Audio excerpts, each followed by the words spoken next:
Hey, it's Brian at Mototech, making a quick video on how to reestablish your baseline settings on a Pro Series Lectron. Also be the same for Billetron.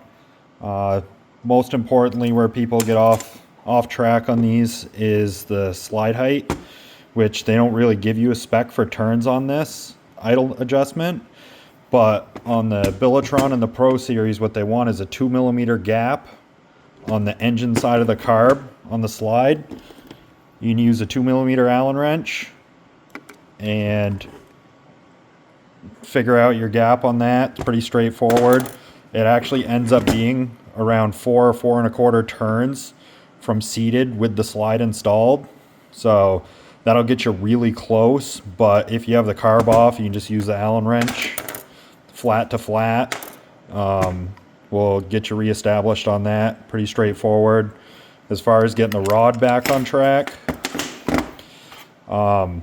you should have the paperwork for when you got it. You can also call them and ask them.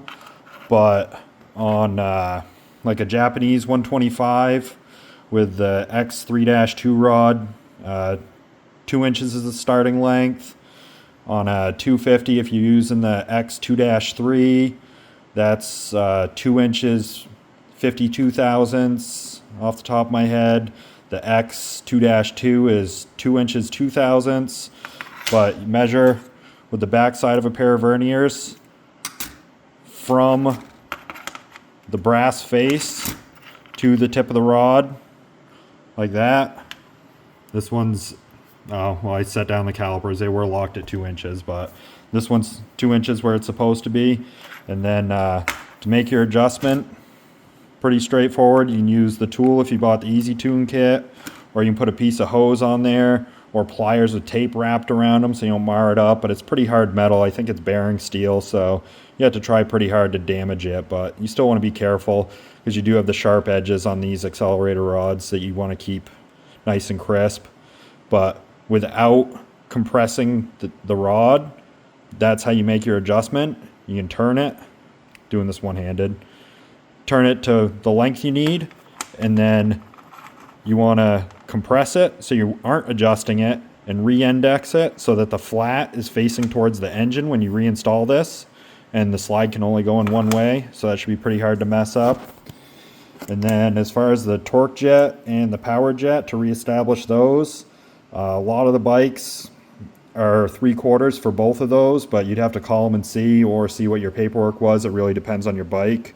The torque jet does overlap the power jet because when the slide goes up, it keeps dumping fuel out. So if you go a little bit richer on this one, it's going to be richer the whole way through. So if it's too rich up top, you can lean this one out a tiny bit. So you do got to kind of keep that in mind, that if you're richening or leaning this one out, it does play an impact on the power jet. So just something to keep in mind when you're making your adjustments. But the torque jet's for just off idle, and the power jets for half throttle wide open. You can kind of just see where the slide is in relationship to the opening.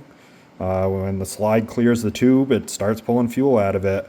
The idle adjustment, if you do go higher on the adjustment to like 2.5 turns out instead of 4.25 like you're supposed to, the slide actually gets high enough where it'll start pulling fuel out of the torque jet and give you really bad rich running conditions down low, which can totally get people messed up and going backwards on adjustments.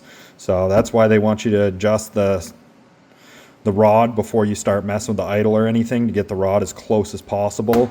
But if you need to go in as far as like a turn from your baseline setting, you're okay doing that, but you do want to try to stay as close to the 2mm slide height as possible. I just threw out a bunch of information really fast and kind of rambled. Hopefully that helps out anybody that needs it. Thanks.